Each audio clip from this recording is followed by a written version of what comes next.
Hi, fellow tea lovers. Settle in, because we've got a story. I'm Nell. And I'm Rose, and today we're bringing you the tea. Across era. Hello. Hello. Happy Halloween. I hope you have enjoyed your Spooktober. It's always sad when it comes to an end. It is, but now it's Thanksgiving time, and I like that one a lot too. Yeah, the food and the family, the shopping I can take or leave. My order was football, food, family. My bad. Just kidding. Not really. Totally valid. I just threw football in there. I don't care about the shopping either. I don't know enough about football to care about it, but I'm happy for other people, if Thank that you. makes sense. I always go sports, move that thing towards the other thing. You should know a little more about sports. One time, she didn't wear a Halloween costume to her old job and was given a jersey to wear. Well, because my boss was going as the coach of this team, and she had the jersey and just thought it would be funny for me to, I think it was a Tom Brady jersey. Patriots, yeah. Yeah, it was Patriots. And I didn't care. I'm like, I don't have a costume, sure. I had just different conversations all day than I'd ever had in my life. I was like, this is what it's like to be a football fan. People just perk right up and they have specific questions and they make more eye contact. It's like this really interesting point of commonality. It is. I love just it. don't really have. Yeah, I wear football shirts a lot. Not today. I did just get a new football shirt. It says Saturdays in Auburn, and I love it. Jeez. All right. I hope you're listening to this on Halloween. And if you are, you should also hope for me that I fly out of here safely. It's going to be dicier than previously anticipated, although it's going to be a fun trip. Just leaving our city is famously a breeze. Like, I do recommend getting to airports early as a general matter, of course, but when you leave our airport, it's like, yay, it's half hour, it's fine. Right. I do an hour, but like an hour is when I start looking for my parking spot. An hour is like when I would check in for an international flight, and have done so. Yeah. Out of that airport. But we've got some sort of political rally happening, and the rally starts around the time my flight takes off, as it seems. So I don't know when the person's going to get here. I hope I hope we just like pass like ghosts at night, just... Right, but traffic snarls up at the drop of a hat, so... Right. It's going to be a weird one. Here's what I've been doing this month. Besides work and school, always a huge priority, I've been rewatching all the scary movies that I like. So I've rewatched The Babysitter Killer Queen, Jennifer's Body, My Best Friend's Exorcism, all of the Scream movies, the Fear Street movies. I even watched, Scream Queens. So that's what I've been doing with my time. That is an excellent way to spend an October. I like campy horror, as it turns out. Because like ghosty horror movies, they don't really scare me. Honestly, I'm the worst. I find myself, I try to keep it only in my head, picking apart all the like plot holes. Hey, that's a completely valid hobby. I get bothered by the unsettling feeling. Like Same. I get easily unsettled and not easily resettled. None of those things unsettle me, but I have found a few things that do. Mm-hmm. One is Horror Store by Grady Hendrix. Mm-hmm. He also wrote My Best Friend's Exorcism. The other book that just made me so unsettled, I've never been able to reread it. I'll start and just be like, nope. It's going to be cliche, but it's so true. It's House of Leaves. I've heard so many good things about that, and I never ended up wrapping my head around the structure of it. I'll admit that. Like, it just... Pick a structure and read it, and then go back and read the other, and then read the other. Yeah. Thinking of all the things that I like that are spooky to me, remember Jezebel's Scary Stories? I was just thinking about that the other day. I miss Jezebel in general, just as a cool reading space. It didn't end. What? I know, right? Oh my god, I was just like having this maudlin moment of, oh, I missed that, like 2 days ago. Right. So I have to say, the website now, whoever bought them out, is awful. That's unfortunate. It was a great space. A lot of the old stuff is archived, and like the skeletons of the page are there. The Wayback Machine, I pulled some of this from, but they're running another contest this year. I haven't read the Scariest Stories. I assume they're out by now. Oh my gosh. So if you haven't experienced it, Jezebel ran a scary story contest every year for, like scariest real life thing. Yeah, you had to swear that it was true. You had to swear that it was true, and obviously, there's... That's as true as you believe a stranger on the internet, but I prefer to believe all of them. Me too. It's fun. Way more spooky. And trying to follow along in the comments was so awful because they don't use the same system anymore, but it looks like something similar, except that their webpage is so clogged by ads that you can't close. Yes. It's hard to read, which sucks because I still want to support them. Mm-hmm. In my in-depth sleuthing, I came across somebody has made a shared Google Doc with all of the winners. And I'm going to put the link up on the sources page of our website, of course. Fantastic. Yeah. Did I mention that we have a website? Have I ever mentioned we have a website? Oh, we say all the time, hey, we're going to put this on our website. We actually have one. It's cute. You have to check cute. it out. Absolutely. It's tiacrosseras.com, right? Yeah. So, I am going to tell you some of the spookiest stories, I think, from Jezebel's website. I still remember some of them. I wonder if they're this. Yeah. This is so exciting. Okay. These are not my scary stories. They didn't happen to me, but I like to believe they are real. We are here as appreciators. Indeed. The first one I have for you is one of my 2 all-time favorites. This one, the person included pictures, so those will be linked on the website as well, and it's called The Haunted Staircase by a person with the username Kazari. Back in 2003 or so, I took a trip to Southeast Asia with my now husband, then boyfriend. We had only been together for a year or 2 at this point, and this was the first time I was going to meet the extended family as well as visiting this country, so it was quite a big deal. We flew to a city in the central region where his paternal grandmother lived. My husband seemed unusually nervous on the plane, which was odd, as he's usually not an anxious person. After we arrived and took a taxi for the hour-long drive through the city, he turned to me and warned me very seriously not to freak out, but his grandmother's house was haunted. I'm a huge fan of horror stories and cinema, so I was like, cool! That was a dicey move on his part. Like, hey, I didn't want to tell you before we were on the flight, but it's on. Okay, cool. Yeah. He did not agree that it was cool. But he didn't want to talk about it any further, so he only mentioned that this ghost or ghosts seemed to have it out for him when he was a child growing up in his grandmother's house. His grandmother's house, it turned out, was in an ancient part of the city. Residential construction in these urban areas tended to be concrete shoebox-style deals stacked on top of each other. Her house is located right next to the river, which floods regularly every year during the monsoon season. So, unfortunately, her house was oppressively dark, with cracked concrete floors and discolored flood marks high on every wall of the first floor. It was a creepy house, even for a non-believer like me. There was a staircase in the very back of the house that split off in opposite directions. One went upstairs to a spare bedroom that overlooked the roof, and another to a room housing a very large Buddha shrine, as Grandma was a very devout woman. According to my husband, when he was a child, he'd seen a bright orb flash from the shrine room down the stairs and up the steps to the bedroom. He also recalled being terrified as a very young child by things he could not articulate. His relatives told us stories of him sometimes rushing out of a room where he'd been by himself, screaming in terror at something that had frightened him badly. Other relatives told me of seeing figures walk around the house or hearing footsteps and voices when they were by themselves. We ended up staying in the spare bedroom, which was through a door and up a set of steep concrete steps, almost like a loft. The room overlooked the roofs of the neighboring houses and would have been quite comfortable, except I got very ill almost immediately with food poisoning and a whole bunch of other TMI things, and ended up spending a lot of time up there by myself. The first day I was reading a book upstairs. I heard my name called very clearly, but it sounded far away, like someone was calling me from downstairs. So I went down and found the rest of the house completely empty. Everyone had gone out. I brushed it off as it was very quiet inside the house, and it could have been my imagination, and I went back upstairs. Later it occurred to me that the silence was odd in of itself, because usually the city is noisy with pedestrians and honking motorbikes going by outside.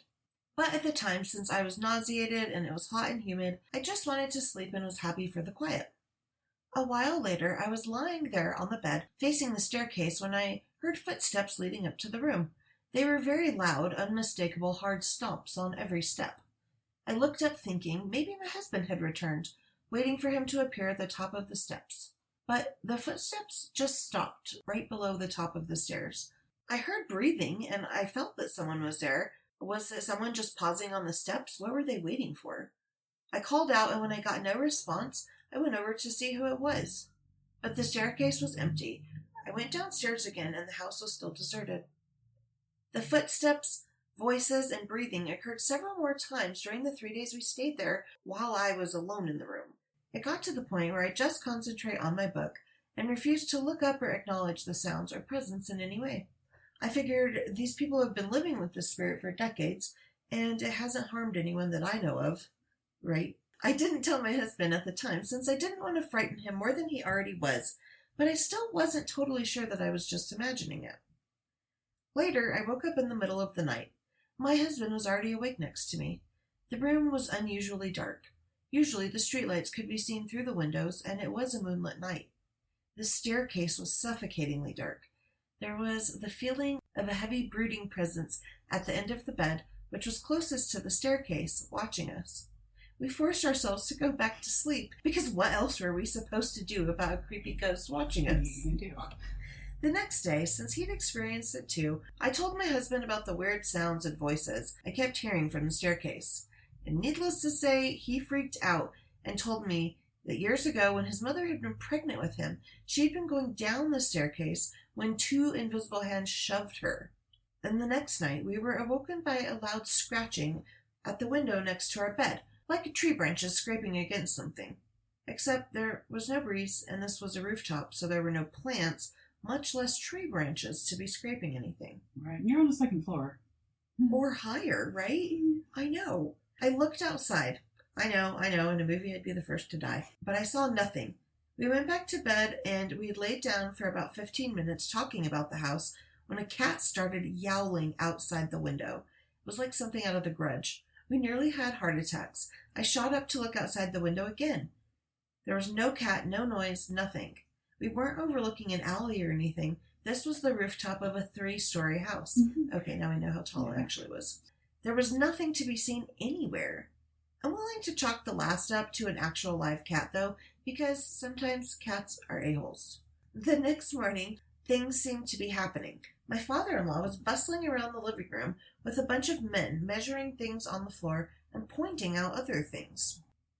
Husband got really nervous again and hustled me out the door to do some delayed sightseeing and wouldn't even answer my questions about what they were doing. It wasn't until much later in the day he told me that his father, a feng shui practitioner, had been losing money in some ventures and thought his misfortune originated in the house, so he brought in other practitioners to diagnose the problem. They found 2 bodies buried under the floor.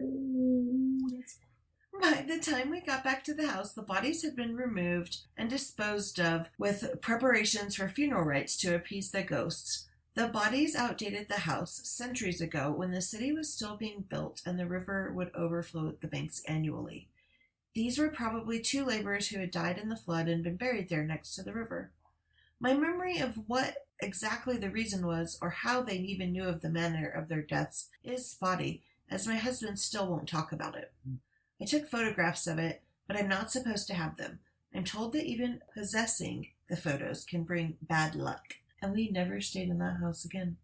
I remember the pictures because she didn't post them at first, and then everybody was, no, you gotta. Right, we were like, please post it. We'll take the risk. And there's nothing scary in the photos. No. But they're just so grim. The context is what makes it scary. Yeah. It sure is. Yeah. So I have another one. This is a short one, and I picked it because it happened in our state. And this one's called Photographic Memories, and the username is Annie Bananas. I grew up in New Mexico and was always very into the outdoors. Hiking, camping, rock climbing, all of those things. One summer when I was 19, I went on a 4-day, 3-night camping trip near my parents' house on my own. It might sound kind of weird, but I'd been to the area many times before and felt quite safe. Anyway, I brought my camera and I took lots of pictures. When I came back and developed my film, there were 3 extra pictures that I did not take. Of me sleeping. 1 each night. None of my stuff was missing or stolen, and nothing happened. But it freaked me out. Yeah. That's so creepy. That is so, I mean, it's the benign side of creepy, because at least they were just like, haha, I'm here, But you did it every night. I know. All right. The next one I picked out is because it was set in Hawaii. Nice. And I used to live there, and so did your partner. This one is called Demons, They're Real, by username D the Destroyer 13. The women in my family are a mixed bag of crazy. We see, hear, sense, and dream odd things. So trying to write about one really scary story is hard because every house I've lived in was haunted, became haunted due to the presence of my mother or I, and this story is 100% true, hand to Bible. I live in Oahu, Hawaii. Oahu is beautiful and riddled with spiritual activity, so I expect a daily occurrence of weirdness. My daily routine is simple: bus, Starbucks, work, bus, and then home. Like clockwork, I had departed on the bus at 6:17 a.m. that morning. The bus was already rather crowded, so I sat in one of the seats closest to the rear exit. Thankfully, the numbers thinned out little by little. Normally on the bus here in Hawaii, an occasional homeless person would trudge onto the bus and stay in the handicap section. Thankfully, the bus driver could monitor the level of wildness or the level of belligerent that was happening. Currently, the man in question was about 50 with a torn aloha shirt and a once white pair of Bermuda shorts. He began mumbling a string of random incoherent sentences at every other stop. As the bus passed the Kokakahai YMCA, I looked up at the homeless man because his mumbling speed and volume had increased to steady talking. I faintly heard him enough through my earbuds. His words flew out at a breakneck pace, causing me to take off an earbud and try to eavesdrop a little more closely. I was so curious about the man that I didn't bother to notice the man sitting in a suit right next to him. When I finally did, I thought it was weird I had just noticed him, because I tried to be very observant on my bus rides, because there's always a possibility of a stranger following you off the bus. Call it paranoia, but maybe it's just being really cautious. This man in the suit was of a slight build, and it was a black suit that kind of looked out of place, almost comically, sitting next to the middle-aged homeless man. I kept my head somewhat down and my eyes on my phone, trying to keep a low profile and at least not stare. The homeless man stopped mumbling by this point in the bus ride and was speaking loudly. His constant pace of non-associated words were almost rhythmic, but it got a little bit horrifying when the man in the black suit looked like he was actively listening in on the man's words. The man in the suit started to nod his head as if he was listening to an old friend. Then, clearly amidst the frantic slurry of words from the homeless man, I heard, "She can see us, blah, blah, blah, blah. She can see us!" My blood ran cold and I looked around for other people on the bus to see if they noticed any of the crazy things I was witnessing. But no one else on the bus except myself, the homeless man, the bus driver, and the black suit were there anymore. Let it be known, I am a Catholic. I've heard horror stories about spirit boards and demons, but I honestly was not prepared for what came next. The man in the suit stopped his even-paced nodding and listening to the homeless man and turned to look straight at me. I swear his eyes were pitch black, like those black Halloween contacts, and his thin, narrow face twisted into a grin. The homeless man immediately went quiet. What happened in those couple of seconds felt like forever. The hair on the back of my neck stood on end, a cold shock ran up my spine, my limbs felt heavy, and I was suddenly so nauseated. And then I heard the man in the black suit say, "Yes, she can. Special, special girl." I felt like my heart was going to fly up my throat. I heard high-pitched ringing in my ears until I heard a voice ringing aloud above my head. "Pray, pray hard, pray, pray." My vision started to blur as I saw the man in the suit sitting in a closer seat now. I started to pray. My limbs were feeling lighter and lighter. I managed to pull the stop cable to signal the bus driver, and tears were streaming down my face. I was at least a mile away from my work, but I didn't care. I felt like a cornered animal who needed out. I shoved the doors open and got off the bus as soon as it stopped, and when the bus drove away, I threw up on the side of the road and called my mother. Wow. This story is called Backwards and Forwards and in One Place by username Nomi Malone. A few years ago, I asked my significant other if he'd ever seen a ghost. He got really uncomfortable and squirrely, lots of hemming and hawing. And I got annoyed and said, "Just say yes or no, it's not like I'm going to judge you if you saw a ghost." I'm a skeptic, and I figured he didn't want to sound like a rube or something. Mm-hmm. I also don't know what a rube is. That's slang that we don't use. I feel like that's carnival slang, like, guy just doesn't know any better and just believes whatever anybody tells him. Turns out he was hesitant because he believes he saw one, but it was while he was deployed on a mission in the Middle East, and he was trying to think of how he could describe it without giving up any classified info. This is the story. He was in the vague Middle East when there was a commotion from the soldiers watching the perimeter. Apparently, they could see a man about 100 yards away from the camp. It looked as if he had appeared out of nowhere. Nobody had seen him walking up. Suddenly, he was just standing there, not doing anything threatening. But since it was a strange man in a war zone, they broke out all their high-tech gear to see what was going on. They could see his face, his clothes, and his height, but he looked bizarrely distorted and was not giving off a heat signature. Parentheses, they have the infrared gym jams and whatnots. It's the freaking military, not a piddling ghost hunting troop here. End parentheses. He was not the temperature of a human being. He was just the temperature of the air around him. They had no idea what was going on, and people started freaking out. At this point, I tell my significant other, maybe it was like a scarecrow or a shadow. Maybe you guys were really tired. Was it a hologram weapon? And like a human? And his response, they called different people to come over and look at the man. It wasn't just a few minutes, and it wasn't just a few soldiers who saw it. Dozens of people came and looked, and everyone confirmed that it had to be a person. Eventually, they decided to send a team to check the guy out, but when they got about 50 yards away, the man started walking, only it didn't look like he was walking towards them or away from them, just walking in place. They froze, but nothing happened. Me. So he was moonwalking? My significant other looks at me, and his shaky response is, it looked like it was trying to walk, but instead of moving like a regular person, its bones were breaking and splintering backwards and forwards at the joints. I can't think of any other way to describe it.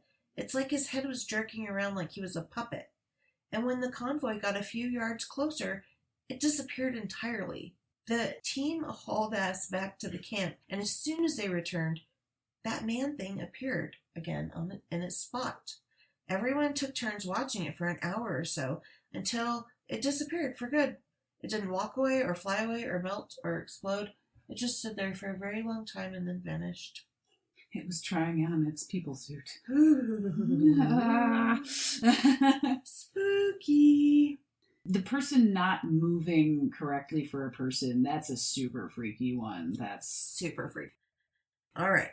This next story is called Traffic. It's by someone named Stevie Pierce, and it happened in 2005. So even though that's almost 20 years ago, may I just remind you that hitchhiking is not a good idea. Yeah, no, that's one of those, let's leave it in the If you past. have any streaming service, you've seen at least one documentary where a serial killer picked up people hitchhiking. It's not a hitchhiking safe society anymore, really. It wasn't in 2005 either. All right. In 2005, I spent the majority of my summer hitchhiking. I just graduated from college and wanted to try something completely unfamiliar to me, and I insisted on making it a challenge. I lugged every single thing I had in 2 large backpacks, one on my back and one in the front. I had a sleeping bag but no tent, a prepaid card for payphones, but no cell phone, no watch, no map, and usually just a few dollars in my pocket. I'm not romantic about that summer. Most days on the road were really hard. I spent many more hours waiting on off-ramps than riding in actual vehicles, and the solitude was often unbearable. Once I arrived in the Deep South. Side note, by me, your host here. This is not the Deep South. Once I arrived in the Deep South, my hitchhiking day stopped being the usual mix of good and bad and turned towards the truly dicey. In Oklahoma, not the Deep South. Not the Deep South. Not the Deep South. Depth is subjective. The Deep South, I think, is like Mississippi, Alabama, Louisiana. Right. You're basically at the entry to the South. Yeah. Well, isn't that like more Midwest than anything, to be honest? That's what I think. Okay, anyways. I got picked up by a stripper who took me to her drug dealer boyfriend's house in Tulsa for 2 hours, where I had to pretend to be one of her classmates as to not arouse his suspicions. One driver in Georgia had us hurling down I-85 over 100 miles an hour. As he explained to me in slurred speech, he had just beaten his ex-boyfriend half to death right before picking me up. Oh, that's good timing. Right. Even my nights off the road were unpleasant. Summers in the South are terrible for being outside, least of all huddled and sweating in a sleeping bag under a cloud of mosquitoes. Oh, humidity and bugs. Yep. By October, I had decided it was time to hang up my packs for a good stretch and stay in New Orleans. I had already spent a few weeks there during post-Katrina relief work and was looking forward to returning. Early in the evening, my ride is headed south down I-59 in Mississippi before dropping me at the Purvis exit. Purvis is a town of less than 2,000, about 3 miles away from the exit. I can only see fields and a single road veering toward the unseen town. So I stick my thumb out again, hazarding that I can luck one more ride and get me to my destination by nightfall. I didn't wait long before a red pickup truck pulled over and the driver ushered me in. I learned that my driver, we'll call him Jared, was also headed south for hurricane relief work in coastal Mississippi. The federal government had shipped hundreds of FEMA trailers down to towns like Purvis, and Jared and his crew had secured a contract to work picking up the trailers, drive them to the coast, and set them up. When I mentioned that I was also doing relief work in New Orleans, but as a volunteer, Jared scoffed. "You're not getting paid? You should come work for me and take on these trailers. You'll make $50 an hour. It's easy, good-paying work. Best time to make some money." I demur, stating that I would rather head to New Orleans, but Jared is not hearing it. "Just come work for me for a day at least. See how you like it. Then you can be on your way." I have to eventually relent, truly at the mercy of my ride. A short time later, Jared receives a call that weather conditions have worsened on the coast, so he decides to turn us around and return to Purvis to spend the night with plans to pick up a FEMA trailer in the morning. And of course, I am now a party to these plans, and any objections I make only make him more irritated and adamant that I'll be joining him. As he takes our calls and dusk settles in, I learn a few more things about him. He complains at length on one call about one of his workers asking for money. On another call, he asks about another worker. Really? He took a bike? Where's he trying to get to? And side note, here's your host. I'm quoting what this says. On other calls, he speaks about me. He says, "Yeah, I picked up a new Jap friend. Me and my new friend are headed back, and we'll be there by the morning." Suddenly, it dawns on me what's happening here. Jared has been picking up people to join his crew and not paying him, and as his workers quit or escape, he just scouts out new blood, many migrant laborers being exploited, including myself, his new Jap friend. I was already aware of how many laborers are exploited this way, and while I don't know for certain that this was the same situation, I'm seized with the unmistakable dread of being in danger. It's well past dark once we take the Purvis exit and rumble into town. I check for any other signs of vehicles as to where we are and find none. There are no streetlights, no moon, no stars, and no other vehicles. But eventually we pull up to a gas station which is bathed in a sickly fluorescent light, and there is a single man inside at the till. It is then that Jared, nonchalantly and without forewarning, calls up his girlfriend and begins to have phone sex with her. And it is only then the accumulated horror of my situation, the indignity of being party to this phone call, the strain not to see his hand moving in his pants, that I decide it is time to ditch my ride immediately. Except I have no idea what to do. The freeway is miles away. I don't even know how to get back there. Outside the small radius of light from the gas station, it is pitch black. I notice a payphone inside, which I could have used to call the police. I could even ask the man at the till to call for help, but in an isolated town, I don't expect help would arrive promptly, and once Jared is finished, he'll want to whisk me away in his car again, and I do not want an altercation if he refuses. I can only see one option in front of me. I mutter to Jared about having to make a phone call and gather up my packs. He reaches over his unoccupied hand and puts it on my knee. "Whoa, why you need all that for a call?" I just mumble a non-answer as I slide out, dragging my packs inside the station. Pretending to talk on the payphone, I glance at Jared repeatedly as he sits in his pickup truck, engrossed in his own call. Minutes drag by in agony as I consider the absolute insanity of what I am about to do. I slowly put one pack on my back, the other on my front, and shuffle back to the gas station doors, crack one open, take a step outside, and bolt. I sprint for the road and am immediately plunged into darkness. "Hey!" someone yells behind me. I don't stop or turn my head, just continue forward, my packs rocking in a rapid whoosh-whoosh-whoosh motion against my shoulders as I run. Carrying my packs does feel stupid now in retrospect. I don't know where I'm running to. I don't really need my packs. Everything about this is stupid. But then I hear the engine start. Immediately, I veer off the road into a ditch, ripping my packs off and tossing them away from me as I flail and stumble and fall flat, eyes staring madly up into the dark, trying not to make a sound as I gasp for breath. I'm so screwed. I can't have gone more than a quarter mile. I'm not even hiding anywhere. I'm out in the open in a ditch waiting for him to find me. Everything about this is stupid, and then I hear a car. It roars down the road I was just on, heading away from the gas station, and I don't know if it's him. I can only hear the noise and glimpse the glare of headlights in my peripheral vision. It could be any car, I tell myself, as I have no idea how long I've been lying in the ditch. He probably doesn't even care what happens to me. Then I hear a car coming the opposite way down the road, much slower this time. I have a better view of the headlights as they come towards me, but it is still dark. I have no idea if it's the red pickup or something else. Once it passes, there's a long silence. I think maybe a half an hour has gone by, or maybe more. I start to pull up and grope around for my packs. Then another car starts approaching in the same direction as the first car. It is definitely approaching more than driving at just a few miles an hour.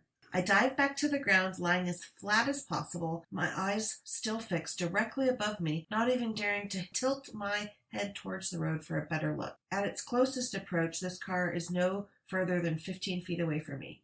The ditch is shallow enough, if anyone takes a closer look, they can easily spot me.